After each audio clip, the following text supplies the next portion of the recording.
I'm ready for the next question. Next question is from Ina Andalong, CNN Philippines. Good evening, sir, and welcome back.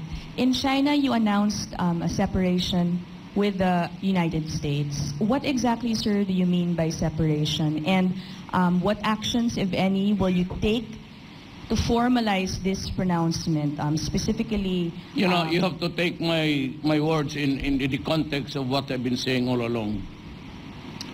It's not severance of ties.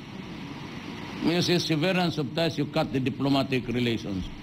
I cannot do that. Why? It's to the best interest of my country that we maintain that relationship. Why? Because there are many Filipinos in the United States, Americans of Filipino ancestry. Why? Because the people of my country is not ready to accept. I said separation. What I was really saying was separation of a foreign policy. In the past, and until I became president, we always follow what the United States would give the cue. What he would give the cue that we are there, we follow, pasunod-sunod tayo. Hindi ako magsunod. Now, for example, Russia came out with a statement that this mentioned that I had a talk with Medvedev, and they are ready to extend any and all assistance. So that if I would like to have an atomic bomb, and if it is given to us, I'll bring it here. That is what it means. But I would like to thank Russia for understanding us. My problem, and they know also that how hard I am in dealing with the economic stress of my country. And for them, it was a very nice human gesture to the Russian Republic. Salamat po. Last from me, sir. The pronouncement has raised concerns or questions on what it could or how it could impact existing deals like the VFA or EDCA, the Mutual Defense Treaty, and also concerns from Filipinos in the U.S., sir, working there, and yes, those hired by U.S. BPO. That's what I said. Do they have anything to worry about? Yes, I have nothing about to worry. I worry that they would not get out of this country, that you have to force them. That is my worry. Why should I be worried? It will affect EDCA and the rest of the agreements?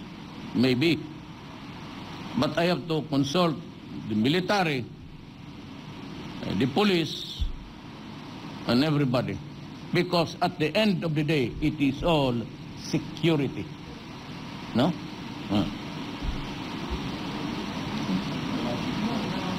Sir, yung sa Filipino workers hired here, they're here working for American BPOs. Do they have something to worry about? Well, how about the Americans working for here also in the Philippines?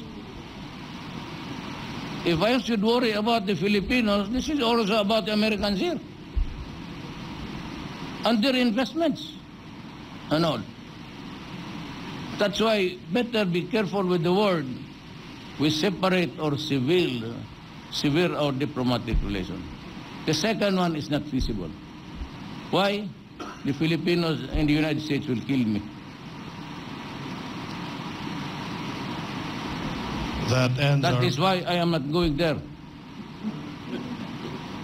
Not in this lifetime. Inaabuso kasi tayo ng mga walang. That ends our press conference. Thank you so much, ladies and gentlemen. Nomar, how about the young lady? The blue shirt. You'll have your time.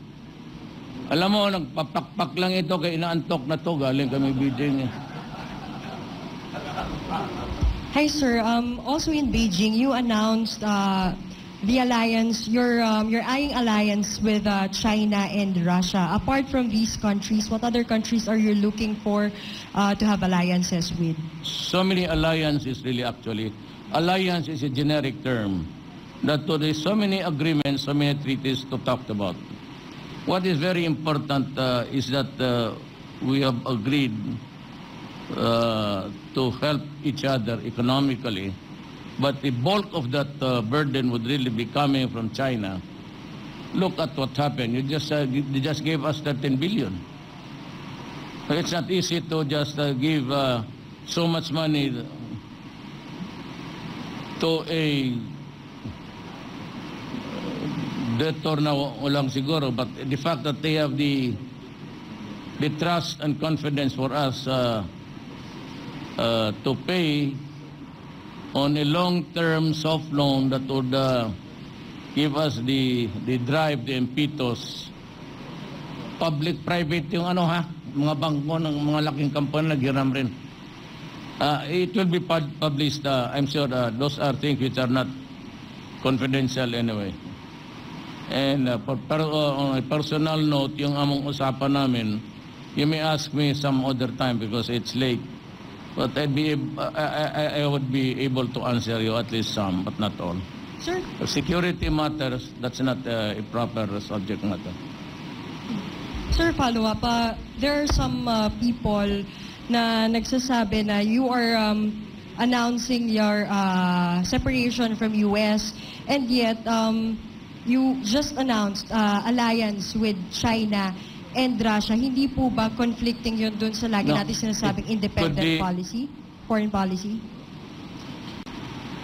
Your thoughts May I look at you for a moment?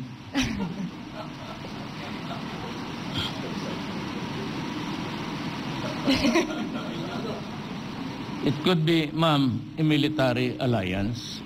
It could be an economic alliance. It could be an economic bloc. Separation of my foreign policy, that it need not dovetail the foreign policy of America. That's what I meant actually. Even severe is to cut. Separate is just to chart another way of doing it. Thank you, sir.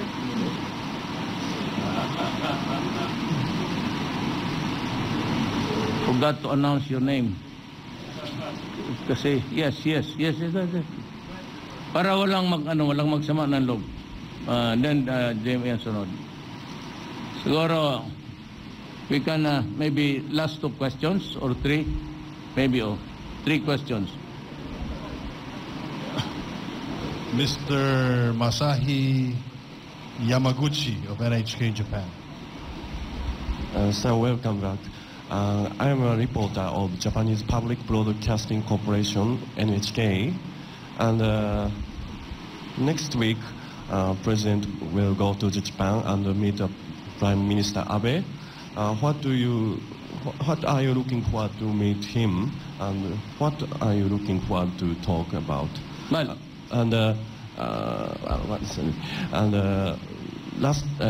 last week, Japan donate Coast Guard ship. Like this, Japan government has a concern about dispute about South China Sea, and next week, do you plan to talk about the dispute about the South China Sea? well, I didn't get your questions in totality, but I'll just answer you. First, yes, I'm going to China to visit Japan. Well, Japan nga pala. Ako yung antok. I'm going to Japan maybe. I don't know, kailan yun? I'm going to Japan to visit your country. I don't know if it's just an official visit or state visit. To me, it's just the same. And of course, I have to talk to Minister Abe and the rest of the officials of the Japanese government. Maybe go to the diet to just see it for myself. I have looked at the place from the outside that I was not really able to go in. My talks with the Japanese government, particularly the premier, would really be solely on, well, most of it actually is economic cooperation, and of course, shared interest. Now, the most important thing there is the shared interest is really, if I get what you are driving at, is about the South China Sea. You know, I said I cannot talk for your country. I have to wait until I meet Minister Abe, what would really be talking about. But the South China Sea has been the contention with several other countries vis-a-vis against China. The award to my country was an arbitral decision, and it said that that piece of property there, if at all, is really part of our exclusive economic zone. It has nothing to do with the territorial waters.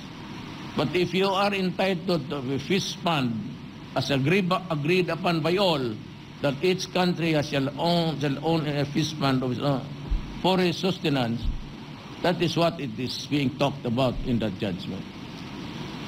I told everybody, and I told China, I cannot surrender anything there. And in passing, we mentioned, they said that, they answered that at least what was, we do not want trouble there. We can only talk. And we hope that your country will not, do something foolish to start a violent war or incident. And I said no. And we cannot talk about it because I cannot give or promise anything which I cannot do under the laws of my land, particularly the Constitution. And that would be maybe also the meat of what I would tell your minister, that we can only agree to talk peacefully, resolve the dispute, and maybe come up with something that is good for everybody. Just maybe. In other words, if you're asking me now, since I have to talk to Minister Abe, I cannot make any projections of what will happen. But to the Chinese government, I said, well, if that is the thing, that is what is in your mind, because that is also my stand, we will find a day to talk about it only on the issue of the South China Sea and no topic at all. It could be bilateral, depends on the development. It could be multilateral, and that would include Japan. Those are what I suggested in the future. The last question is from Jem Abansenya of TV5. Sir, may gabi. Sir, comment nyo po dun sa nangyaring dispersal sa harap ng US Embassy noong Wednesday po. The police said that natakot kasi na-corner sila. There were just two of them, I think, in the crowd. They were surrounded by the group of militants. Alam mo yan ang sinasabi ko. Even in war, even in everything, it's miscalculation. Well, I think that the police there was, nobody would ever do that in the midst of a troubled, I'm not justifying it.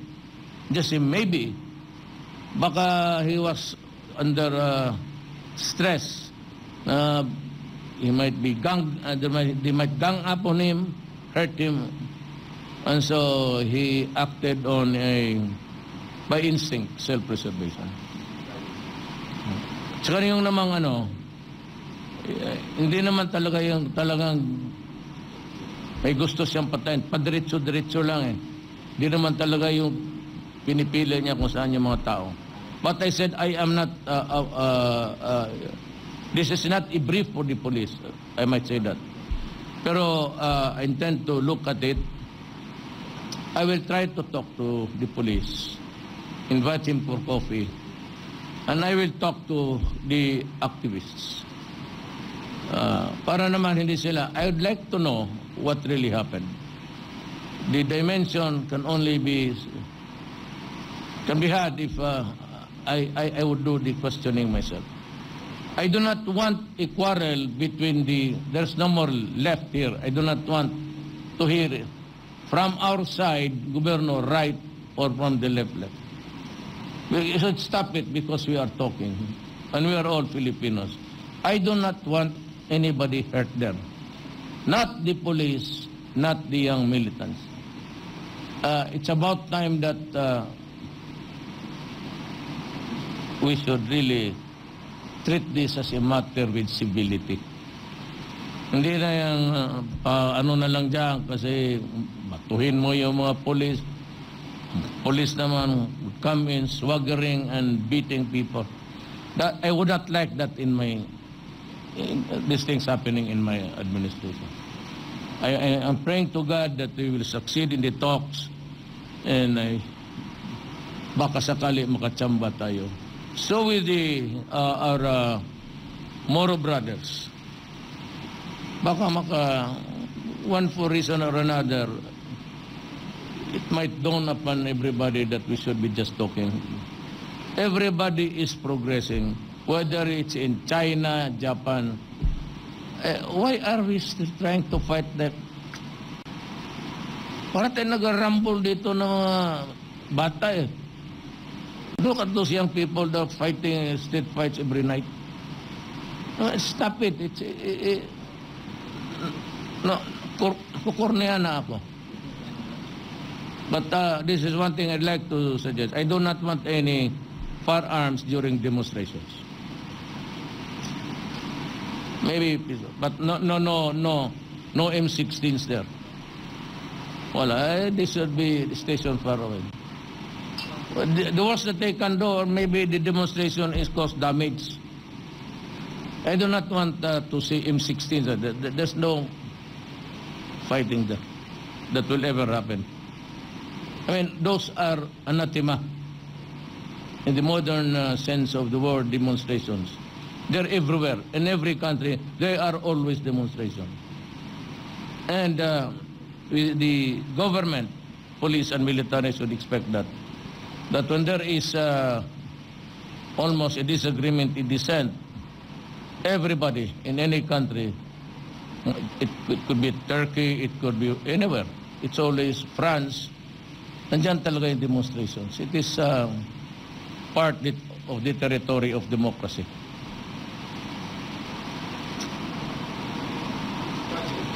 Sana.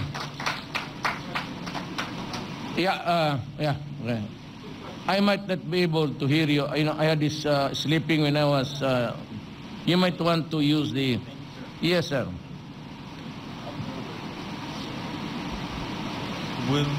Will Ripley of CNN Tokyo. Thank you very much, Mr. President, for taking my question. Just wondering, who would you get along with the best in the White House, Hillary Clinton or Donald Trump? You know, my friend, I would like to answer your question candidly, honestly, and truthfully. Problem is, of course, personally, it will not really matter much. But I am a president of a country, and we have these splendid relations with America. And the fact that there are already millions of Filipinos, maybe in your country. Are you an American? Okay. I cannot gamble an answer. Because either way it would affect, they might create a hostility here, antagonism here. So I'm better off in saying that my favorite hero is Putin.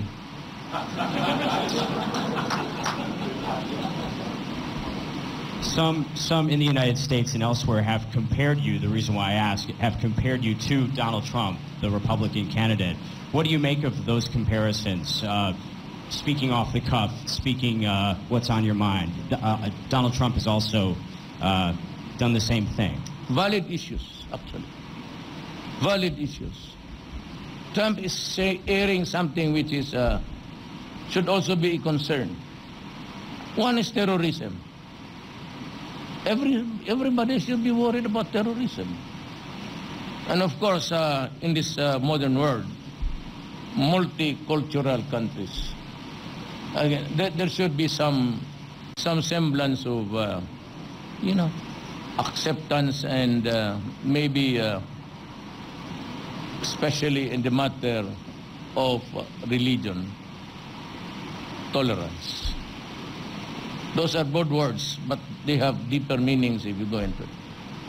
Tolerance, tolerate your religion and respect it and all the things like that. Terrorism, it's there. And frankly speaking, I'd like to be honest with you. America somehow, not all, somehow provided the reasons for the terrorism there right now. Why? Well, you need not be a terrorist. There has to be an explanation. For an Arab of Syrian descent, of Iraqi or Iranian would be there, migrated to the United States, and was even born there, and yet somehow gets into a radical thing. Maybe not even the history of the Persian Empire and all of these things. What they say are the bombings and the killings of Sunni. And if I were it's not being done on the Filipino, I would really, and even you, if you are from the outside and you see Americans being treated that way, villages bombed, killing soldiers, and even hospitals, and just say, oh, it was the wrong target. You, by those pictures alone, you need not physically bring him inside the United States. With those images on TV and on the Facebook, you have created so much terrorism in your country. That is what I can say honestly, my observation about America. You have imported terrorism to your land. Okay? Yes, sir. The last one, the third. Yeah, okay. Ian Cruz of GMA. Welcome back, Mr. President. Ian Cruz of GMA7, sir. Sir, did you bring up the issue of Filipinos' fishing rights in the Scarborough Shoal with President Xi Jinping? And was there any assurance from the Chinese that they will not reclaim any part of the Scarborough Shoal, sir? I leave it to the... Yes, of course, we did. I leave it to the Chinese authorities what they will do in the next few days from now. Napag-usapan namin, pero no. I leave it to them to... So one of the things I said that in the private talks, which I cannot. But tingnan natin. Let us see what develops in the days to come. Last... Hindi ka man bidya.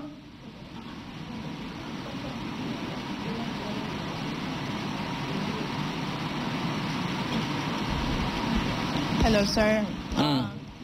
I just want to know, because the U.S. Assistant Secretary of State is coming to the Philippines, what issues are you going to take up with him? Again. The U.S. Secretary of State, Daniel Russell, is coming to the Philippines. What issues are you going to take up with him? Secretary of State? Assistant Secretary of State. The Secretary of State here is Perfecto Kerry Yasay. Yan. Ayos. Thank you. Thank you, ladies Salamat. and gentlemen. Thank you, Mr. President. Good night. Okay. Limit na naman ako ng...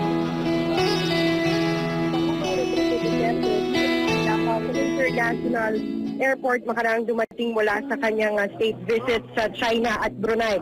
Iniulat ng Pangulo ang bilyong pisong halaga ng investment pledges mula sa China at Brunei na magbibigay trabaho sa atin sa loob daw ng 5 taon. Sinabi rin ng Pangulo na pinaigting din ang kooperasyon sa peace and order, maritime security at war on drugs. Samantala, nilinaw ng Pangulo ang napabalitang anunsyo niya sa Beijing sa pagtalas sa US sa aspekto ng militar at ekonomiko. Anya, hindi ito pagtalas sa diplomatic relations ng dalawang bansa. Iginigit lang ng Pangulo ang pagkakaroon natin ng hiwalay na foreign policy. Sa mga nangangamba na Pinoy na nagtatrabaho sa isang US company, sinabi ng Pangulo na kung mangangamba tayo ay dapat ding mangamba ang Estados Unidos dahil may mga kababayan sila nagtatrabaho rin sa ating bansa. Muli namang kinwestiyon ng Pangulo ang pag-ungkat ng US sa extrajudicial killing at sinabing handa siyang magbitiw sa pwesto kung may magsasabing tama ang ginawa